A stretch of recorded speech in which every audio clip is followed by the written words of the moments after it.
सबसे पहले हम मीन का फॉर्मूला देखते हैं। Mean is represented by X bar and it is equal to the summation of all the observation and divided by the number of observations.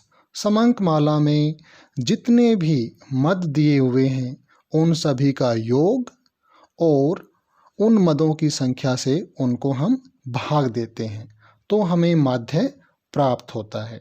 आइए सबसे पहले इंडिविजुअल सीरीज व्यक्तिगत श्रेणी का डायरेक्ट मेथड से प्रत्यक्ष विधि से डायरेक्ट मेथड से हम मीन निकालेंगे। ये ऐसी सीरीज होती है जिसमें हर एक मद की अपनी एक अलग वैल्यू होती है। Means each item in the distribution has its own value and it does not have any grouping. For example, if a class has 5 students और उनके ज्योग्राफी के अंदर मार्क्स आते हैं 5, 20, 18, 12 और 10, तो इन 5 स्टूडेंट्स का माध्य क्या होगा? अब हम ये निकालते हैं। तो हम फॉर्मूला लिखेंगे। डायरेक्ट तरीका मैं आपको बता रहा हूँ। डायरेक्ट में क्या होगा, x bar summation of x हम निकालेंगे डिवाइडेड बाय n करेंगे।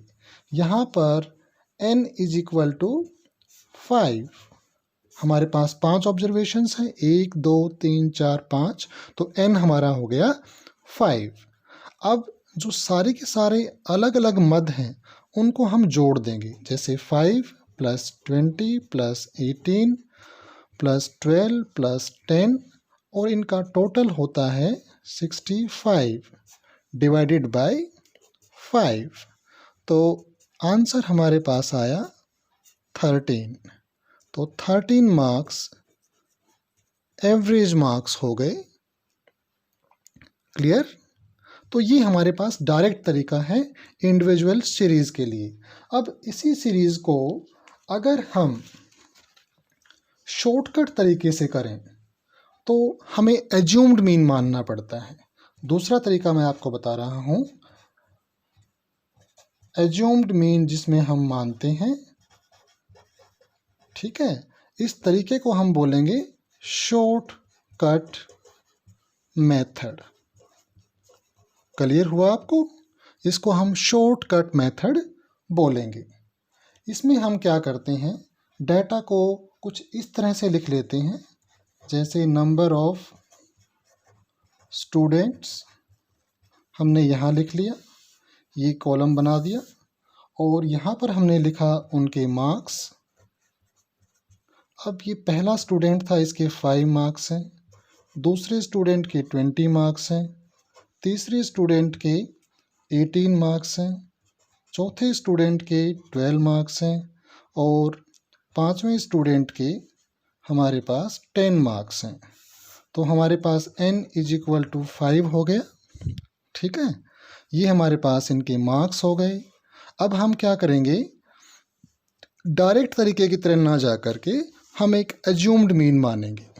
और मान लो हमने एज्यूम्ड मीन मान लिया a इज इक्वल टू 18, जो ये बीच में है इसको हमने मान लिया, इसको हम सर्कल कर देंगे। ठीक है, इसमें हमारा फॉर्मूला क्या होता है मीन निकालने का? हमारा जो फॉर्मूला होता है x मीन x बार, वो होता है assumed mean plus summation of deviations from the assumed mean divided by n। यहाँ पर ये क्या है, d इज इक्वल टू ये वाला जो हम यहाँ पर डेविएशंस निकालेंगे। ये जो डेविएशंस होती हैं ये होती हैं x minus assumed mean. x ये है x1, x2, x3, x4, x5। तो हम इनको एज्यूम्ड मीन जो हमने 18 मान लिया है उसमें से हम माइनस करते रहेंगे। तो ये क्या है, d is equal to deviations from assumed mean ये हम मान लेंगे इसमें। अब देखिए इसको कैसे सोल्व करेंगे। अभी हम इसको देखते हैं डेविएशंस कैसे निकलेंगी। यहाँ पर हम x माइनस ए 5 माइनस 18, ये कितना आया हमारा -13। यहाँ पर हम 20 माइनस 18 लिख देंगे, ये कितना आया हमारा +2। यहाँ पर 18 माइनस 18, ये हमारा आया 0। यहाँ पर हमारा 12 माइनस 18, तो ये -6, और ये 10 माइनस 18, ये हमारे पास आ जाएगा -8। अब इनको सम अप कर लीजिए, नेगेटिव नेगेटिव जोड़ लीजिए, पॉजिटिव पॉजिटिव जोड़ लीजिए। जब आप नेगेटिव जोड़ेंगे तो ये -27 आएगा, और जब आप प्लस जोड़ेंगे तो सिर्फ हमारे पास +2 है, तो ये टोटल हमारे पास आ गया 25 माइनस वाला। ठीक है, तो इसको हम लिख देंगे समेशन ऑफ डेविएशंस। अब हमारे फॉर्मूले के अकॉर्डिंग हमें 3 चीज़ चाहिए। एज्यूम्ड मीन चाहिए, वो हमारे पास है 18। हमें समेशन ऑफ डेविएशन चाहिए, वो हमारे पास है -25, और हमें n चाहिए, वो हमारे पास है 5। तो हम इसको सोल्व कर देते हैं। इस फॉर्मूले के अंदर इसको लगा दीजिए। a is equal to 18 plus -25 divided by n, that is 5। 5 1 जा 5, 5 5 जा, तो ये हमारे पास आया answer 18 minus 5, that is 13 marks. Answer दोनों का सेम आएगा, ये आप चेक कर सकते हैं। चाहे डायरेक्ट मेथड हो, चाहे वो शॉर्टकट मेथड हो, आंसर आपका सेम आना चाहिए। क्लियर? इस तरह से ये क्वेश्चन आपने इंडिविजुअल सीरीज के लिए डायरेक्ट मेथड से और शॉर्टकट मेथड से सोल्व कर लिया। अभी दूसरा हम देखते हैं सीरीज को। दूसरी सीरीज हम डिस्क्रीट सीरीज को लेते हैं। डिस्क्रीट सीरीज में क्या होता है, ऐसी श्रेणी जिसमें मदों की आवर्ती दी होती है। Such type of data in which each item has its own value, but values are repeated and hence their frequency is written in front of these values. ये आपको समझ आया? डिस्क्रीट सीरीज में डाटा के अंदर फ्रीक्वेंसी दी होती है। जैसे एग्जाम्पल हमने यहाँ लिया है कि मान लीजिए हमारे पास 60 स्टूडेंट्स हैं। यहाँ पर मैं समेशन ऑफ f लिख देता हूँ, दैट इज़ 60। यहाँ पर n इज इक्वल टू 60 है। क्लियर? ये 60 स्टूडेंट्स का डाटा है। 8 स्टूडेंट्स ने 20 मार्क्स लिए हैं, 12 स्टूडेंट्स ने 30 मार्क्स लिए हैं, 20 स्टूडेंट्स ने 40 मार्क्स लिए हैं। इसमें रिपीटिशन था, इसलिए इसको हम फ्रीक्वेंसी वाली सीरीज बोलते हैं, डिस्क्रीट सीरीज बोलते हैं। क्लियर? अब इस तरह की सीरीज में हम मीन कैसे फाइंड आउट करेंगे? सबसे पहले हम देखते हैं डायरेक्ट मेथड से। मैं यहाँ पर लिख रहा हूँ, डायरेक्ट मेथड से हम डिस्क्रीट सीरीज में मीन कैसे फाइंड आउट करेंगे। तो सबसे पहले हम लेते हैं डायरेक्ट मेथड के लिए। अब इस डायरेक्ट मेथड के लिए हम क्या करेंगे, ये हमारे पास x है, ये हमारे पास फ्रीक्वेंसीज हैं। हमें टोटल फाइंड आउट करना है, तो हम फॉर्मूला लिखते हैं x bar is equal to summation of f into x। ये फ्रीक्वेंसी है, ये x है, इन दोनों को हम मल्टीप्लाई कर देंगे and then we will divide it by the total number of frequencies, that is n। यहाँ पर हम इसको समेशन f भी लिख सकते हैं या हम n लिख सकते हैं, दोनों एक ही बात है। क्लियर हुआ ये आपको? अब हम इसको डायरेक्ट मेथड से सोल्व करते हैं।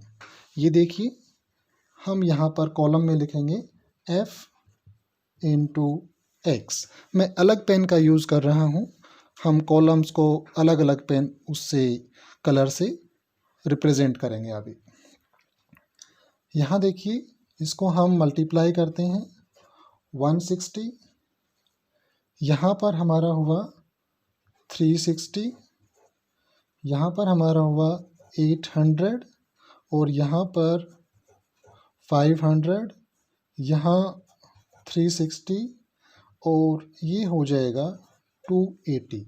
जब हम इसका टोटल करेंगे, समेशन निकालेंगे, summation of f into x, तो ये कितना हो जाएगा हमारे पास? It will B 2460। अब देखिए, कॉलम मैंने अलग तरीके से लगा रखे हैं, ये आपकी हेल्प करेंगे।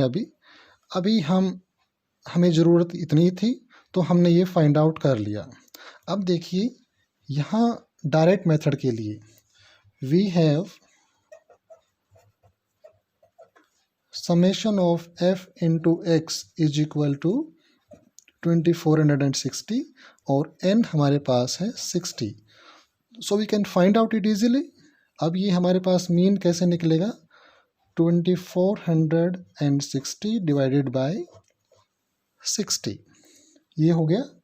अब इसको हम कट कर देते हैं, 6 1 जा और ये आपका जाएगा 41।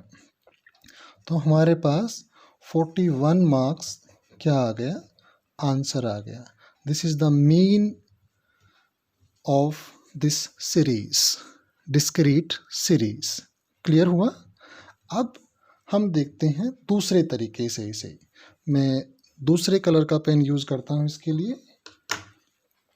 अब हम इसी क्वेश्चन को शॉर्टकट मेथड से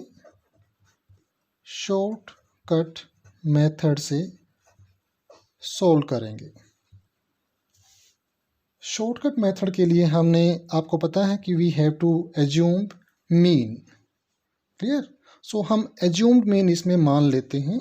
ये जो मार्क्स हैं, इनमें से कोई भी मार्क आपको 20, 30, 40, यूजुअली हम क्या करते हैं, जो सीरीज के बीच में होता है हम उसे एज्यूम्ड मीन मान लेते हैं। So we can take it here as 40। आप यहाँ पर लिख भी सकते हो इसको कि this is the assumed mean. Okay, हमने AM इसके ऊपर लिख दिया। अब हम डेविएशंस निकालेंगे इसमें। इससे पहले हम फॉर्मूला क्लियर कर लेते हैं कि what is the formula for this. So formula for calculating assumed mean method, that is shortcut method, वो होता है x bar is equal to assumed mean plus summation of f into deviations, ये d है deviations from mean, और ये है divided by n। यहाँ पर आप इसको लिख सकते हैं, this is the multiplication of frequencies और डेविएशंस फ्रॉम मीन। ये आपको पता है ही, this is total number of observations summation of f या n। क्लियर हुआ? अब हम चलते हैं सेकंड स्टेप पर। अब ये इस क्वेश्चन के लिए जो हम अभी सोल्व कर रहे हैं, दिस इज़ नॉट यूजफुल। मैं इसको कट कर देता हूँ, ठीक है? आप इसको मानिए मत एक तरह से, this is not required for this. हमें ये दिया हुआ है, ये दिया हुआ है, we have to find out through this method. Okay, अब हम क्या करते हैं, we take assumed mean as 40, हमने यहाँ पर लिख दिया। डेविएशंस निकालते हैं। डेविएशंस क्या होते हैं? Deviations are equal to x minus A. अब x हमारे पास क्या है? 20 माइनस ए दैट इज 40, कितना हुआ? माइनस का 20। यहाँ पर मैं डायरेक्ट यूज कर रहा हूँ अभी। 30 माइनस 40 दैट इज माइनस 10।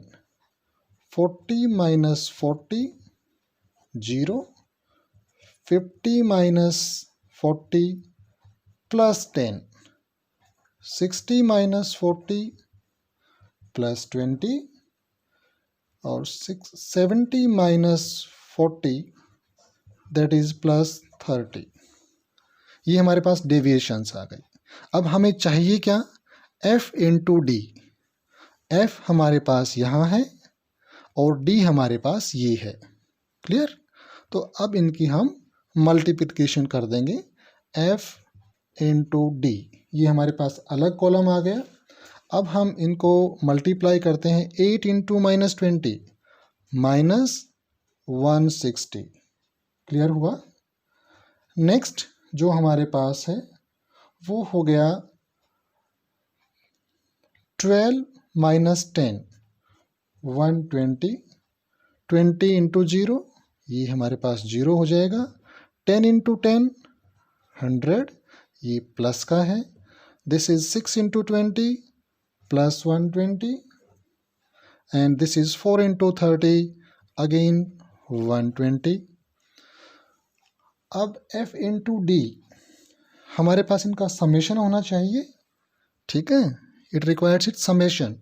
तो समेशन के लिए हम क्या करेंगे, प्लस प्लस वालों को जोड़ देंगे। That will make summation f into D is equal two plus 340 and minus जो है वो बनता है 280। So it makes plus 60। ये हमारे पास इसका सॉल्यूशन आ गया यहाँ से। अब हमें रिक्वायर्ड क्या है इसमें वो देखते हैं। वी नीड a, और a हमारे पास है 40। We need summation F D, और ये हमारे पास आया है प्लस 60। और वी नीड n हमारे पास ऑलरेडी कितना है 60। अब इन तीनों वैल्यूज़ को we will put in our formula, that is 40 plus 60 divided by 60। 60 1 जा 60, so 40 plus 1, it will again make 41 marks as the mean marks obtained by this class. Okay, so this is second method. अब हम इसी question को third method से solve करेंगे। मैं एक बार pen दोबारा से चेंज कर लेता हूँ and this time I take this red one. अब हम क्या करते हैं, तीसरी तरीके पे जाते हैं।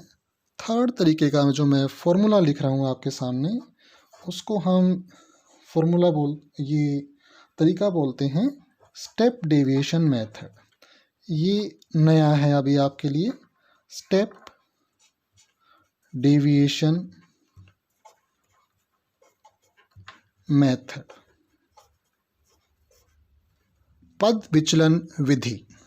इसके अंदर हम क्या करते हैं, स्टेप डेविएशन मेथड के अंदर हम क्या करते हैं, इसमें हम एक कॉमन फैक्टर बाहर निकाल लेते हैं। We take out one common factor.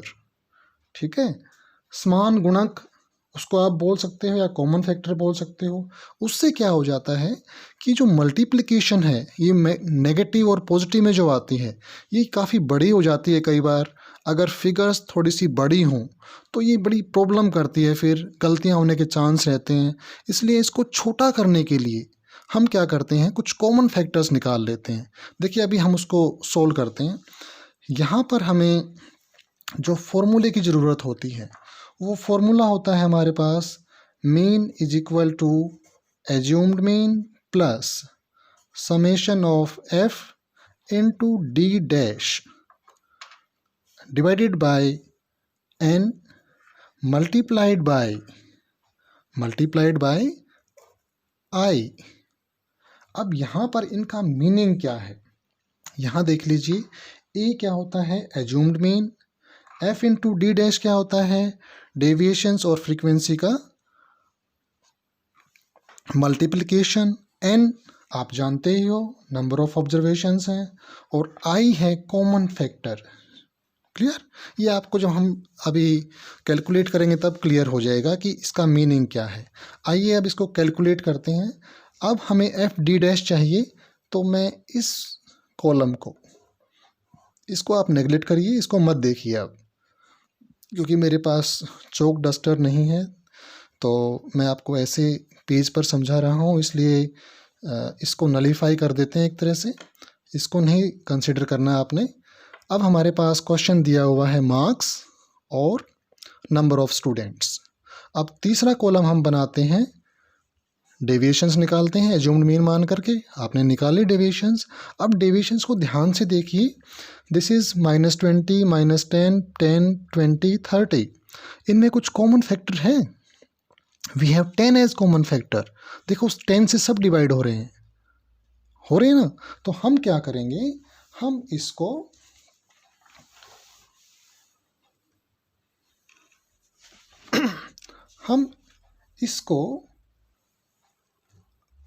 Common factor के लिए डी डैश निकालेंगे।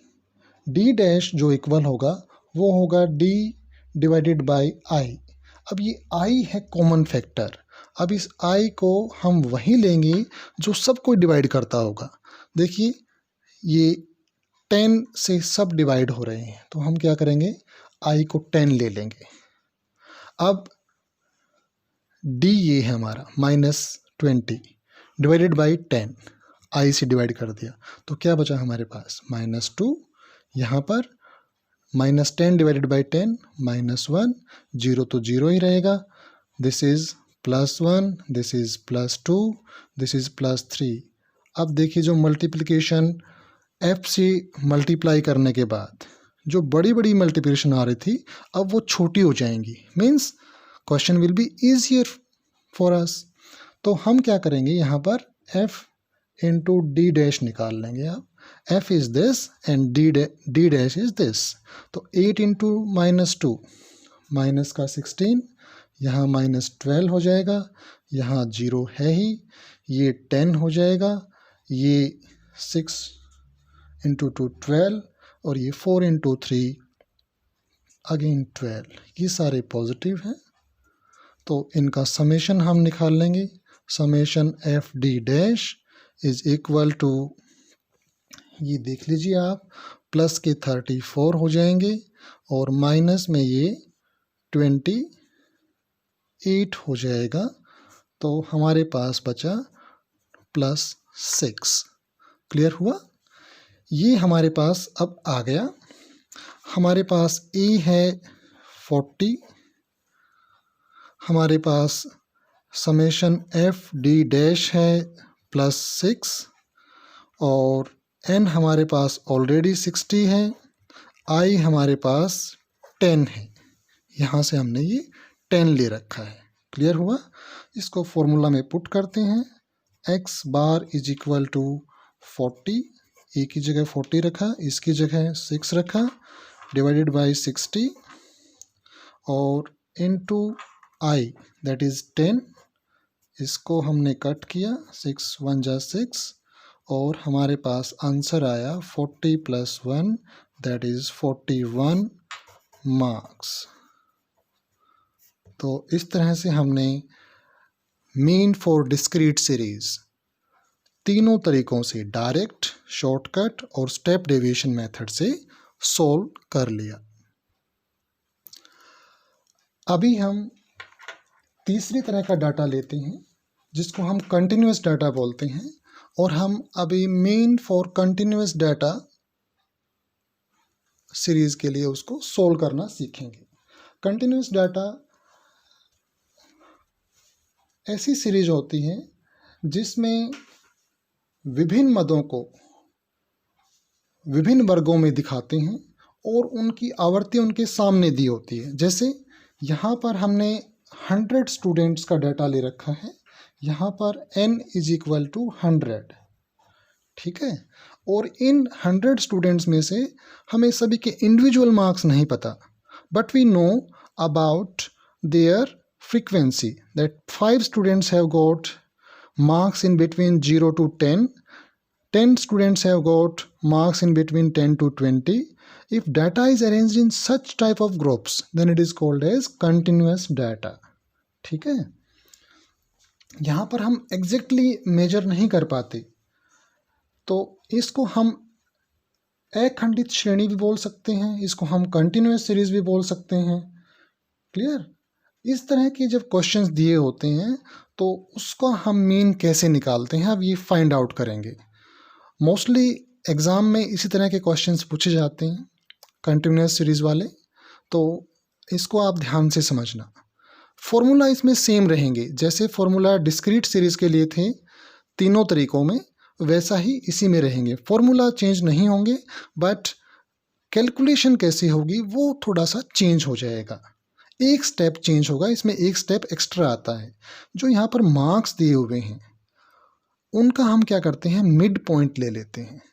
ठीक है, यहाँ पर हम सोल्व करने के लिए we find out the mid value या mid point of the series. यहाँ देखिए, हम सबसे पहले स्टेप क्या करेंगे, यहाँ पर हम मिड पॉइंट्स निकालेंगे। यहाँ पर हम मिड पॉइंट्स निकाल लेंगे और उसको हम m बोल देंगे। ठीक है, वो मिडल पॉइंट है तो उसको हमने m बोल देते हैं हम। यहाँ पर मिड पॉइंट्स कैसे निकालते हैं, ये लोअर लिमिट है डाटा की, ये अपर लिमिट है, तो इन दोनों को ऐड करके 2 से डिवाइड कर देते हैं, then it will be the mid point of the series. यहाँ पर जो वर्ग अंतराल है, ठीक है, उसका हम मिड पॉइंट निकालते हैं 5।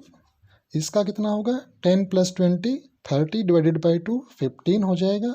इसका 50/2 25 हो जाएगा। इसका 70/2 35 हो जाएगा।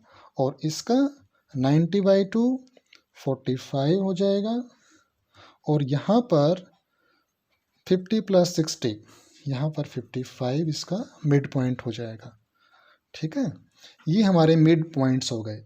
अब हम पहले मेथड पे चलते हैं, that is mean by direct method. Continuous series के लिए हम किस तरह से मीन निकालेंगे डायरेक्ट मेथड के द्वारा, ये हम देखते हैं। पहले इसका फॉर्मूला लिखते हैं। Formula will be same,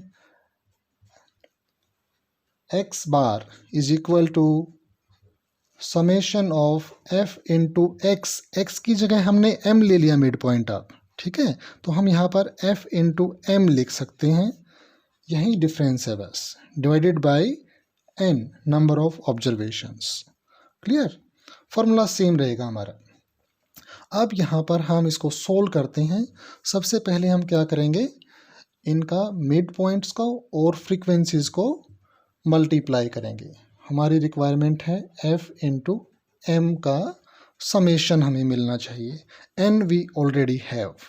okay, so ये कितना हो जाएगा हमारे पास, 5 5 25, 10 इंटू 15 150, इनको हम लिखते चले जाएंगे, 625, इनकी मल्टीप्लिकेशन हो जाएगी 1035, और ये हमारे पास हो जाएगा 900, और ये हो जाएगा 550, and sum total of all these will be 3300। हम यहाँ पर लिख भी देते हैं, summation FM is equal to 3300। Clear, हमारा स्टेप पूरा हो गया। जो रिक्वायरमेंट्स थी हमारी वो हमारे पास आ गई। Summation FM is equal to 3300, और हमारे पास जो n है, नंबर ऑफ ऑब्जर्वेशंस हैं, वो ऑलरेडी हमें पता है, वे 100 हैं। तो हम फॉर्मूला के अंदर x bar will be equal to 3300 divided by 100 is equal to 33। ये जो हैं एवरेज मार्क्स हैं जो हर स्टूडेंट्स के आए हुए हैं इस डिस्ट्रीब्यूशन में। क्लियर हुआ। इसके बाद हम दूसरा तरीका लेते हैं। मैं पेन चेंज कर लेता हूँ इसके लिए। दूसरा तरीका जो हम लेते हैं वो है shortcut method. We will solve this question now by shortcut method. Again we will use here the assumed mean. Okay, so assumed mean हम मिड पॉइंट्स में से किसी को भी मान सकते हैं, आपकी मर्जी है। ये थोड़ा सा बीच में लाई करता है, इसलिए हमने इसको मान लिया। यहाँ पर हम एज्यूम्ड मीन लिख भी देते हैं, ठीक है। 25 we have taken here as assumed mean.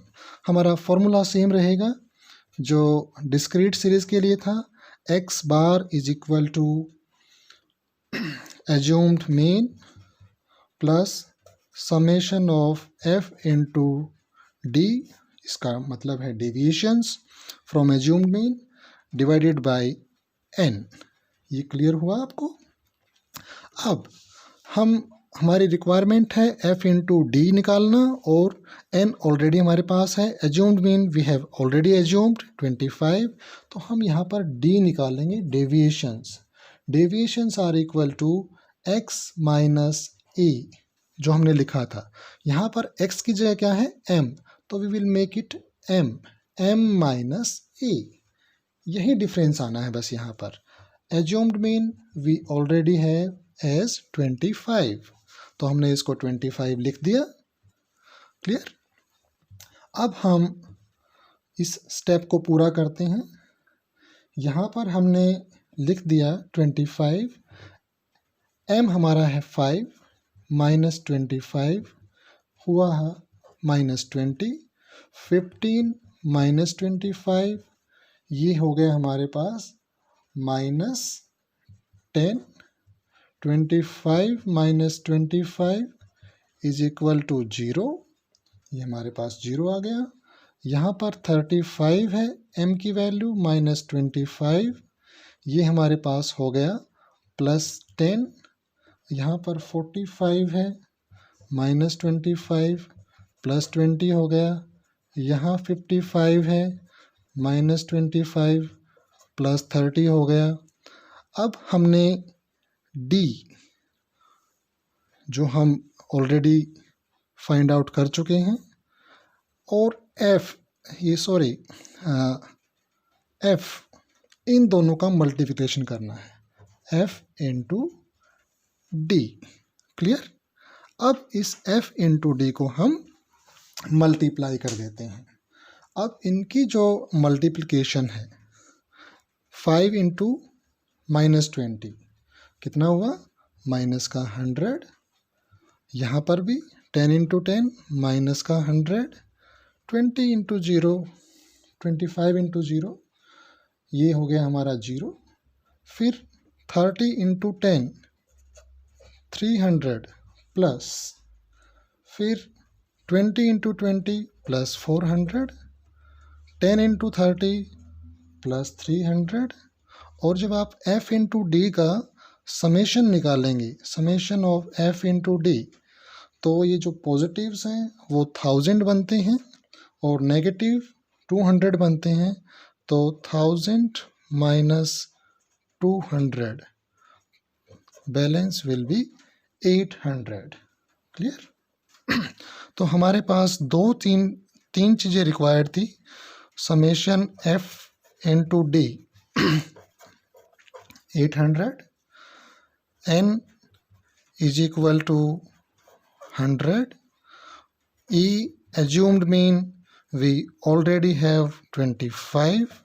इनको हम वैल्यूज़ को फॉर्मूला में पुट कर देंगे, 25 प्लस 800 डिवाइडेड बाय 100, 0 से 0 कट कर देंगे, 25 plus 8 again it's 33 marks. So answer is same. So we have find out the mean for continuous series by shortcut method also. Now we move on to third method, that is step deviation method. थोड़ा सा और easy बनाने के लिए इसको हम step deviation method पे चलते हैं। Third method is step deviation method. Okay, formula will remain the same जो डिस्क्रीट सीरीज के लिए था, x bar is equal to assumed mean plus summation of f into deviations divided by n into common factor, ये हमारे पास formula रहेगा। अब हमें क्या चाहिए, summation of f into D dash चाहिए। इसका मतलब है हमें इस स्टेप की ज़रूरत अब नहीं होगी, इसलिए मैं इसको थोड़ा सा नलीफाई कर रहा हूँ। ठीक है, हमारे पास सिर्फ ये दिया हुआ है, first column second column, mid points हमने निकालने ही निकालने हैं। ठीक है, हमें इसकी ज़रूरत भी नहीं है, ये तो पिछली बार भी ज़रूरत नहीं थी हमें।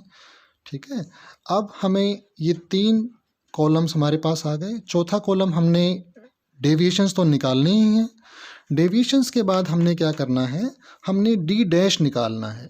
तो D dash we will find out here. अब डी डैश यहाँ पर हम कैसे निकालेंगे, D dash will be equal to D divided by common factor. अब कॉमन फैक्टर हम यहाँ पर क्या लेंगे, वो हमें यहाँ से पता लगेगा। -20, -10, 10, 20, 30। अगेन यहाँ पर भी कॉमन फैक्टर 10 ही है, 10 सबको डिवाइड कर रहा है, तो we have taken 10 as common factor here. तो हम यहाँ पर डिवाइड करते हैं -20 को 10 से, तो क्या आएगा हमारे पास -2, यहाँ पर -1, यहाँ 0, यहाँ +1, यहाँ +2, यहाँ पर +3। हम सिंबल भी लगा ही लेते हैं। अब यहाँ पर जो हमें चाहिए वो चाहिए f इंटू डी डैश। तो लास्ट कॉलम में हम f इंटू डी डैश ये फाइंड आउट करते हैं। f कहाँ पर है हमारा, फ्रीक्वेंसीज। 5 इंटू 2 -10, 10 इंटू -1 -10, फिर ये तो 0 होना ही है। 30 इंटू 1 ये हो गया हमारे पास, तो +30, 20 इंटू 2 +40, और फिर 10 इंटू 3 30। अब हमारे पास जो टोटल हुआ summation of f into D dash, इसका समेशन जो हमारे पास हुआ वो हुआ प्लस के 100 और माइनस के सिर्फ 20, तो हमारे पास आया +80। क्लियर, तो हमें जो रिक्वायरमेंट्स थी यहाँ पर वो हमारी पूरी हो गई हैं। अब हमारे पास एज्यूम्ड मीन है 25, हमारे पास समेशन f डी डैश है 80, और i हमारे पास है, यहाँ पर हमें 4 चीज़ों की ज़रूरत थी। 10, i हमारे पास 10 है, और n हमारे पास है ऑलरेडी 100। तो हम क्या करेंगे, अब इसको चारों वैल्यूज़ को फॉर्मूला में पुट कर देंगे। x is equal to a that is 25 plus ये वैल्यू है 80, हमारे पास n है 100 इंटू i है 10, 0 से 0, और हमारे पास बचा 25 plus 8 that is 33 marks as mean marks obtained by each student in the class। ठीक है स्टूडेंट्स, तो इस तरह से हम कंटिन्यूस सीरीज के लिए मीन डायरेक्ट मेथड से, शॉर्टकट मेथड से और स्टेप डेविएशन मेथड से निकाल सकते हैं। इसके बाद जो लास्ट स्टेप मैं आपको बता रहा हूँ, जहाँ से आप अपने क्वेश्चंस सोल्व कर सकते हैं, बहुत सारे क्वेश्चंस आप ले सकते हैं, या आपको थियोरेटिकली इन चीज़ों को पढ़ना है, तो उसके लिए मैं आपको रेफरेंसेस बता रहा हूँ for further studies. So you can read out the following books, that is statistical methods by SP Gupta. It is available in Hindi and English. Second book is Statistical Methods in Geographical Studies by Aslam Mahmood ji. This is available in English only. And third book, third and fourth, you can write third and fourth. Title is same. Remote Sensing, GIS and Quantitative Methods in Geography by Ashok Divakar ji and by D.R. Khullar ji. These both books are available in Hindi. So I wish you best of luck for your this paper. Thank you very much.